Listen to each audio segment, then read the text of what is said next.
akibat diterjang banjir luapan Sungai Kombring, jembatan gantung di Desa Negeri Sakti, Kecamatan Cempaka, Kabupaten Ogan Kombring, Ulu Timur putus.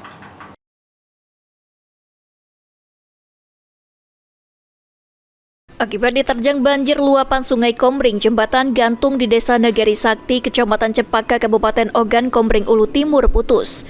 Putusnya jembatan membuat akses jalan satu-satunya warga Desa Negeri Sakti menuju areal perkebunan mereka terputus, sehingga menghambat masyarakat untuk mengangkut hasil perkebunan dari kebun ke desa. Untuk menuju ke kebun, saat ini warga desa terpaksa menyeberang menggunakan perahu atau mencari jalan alternatif lain dengan jarak ditempuh yang cukup jauh.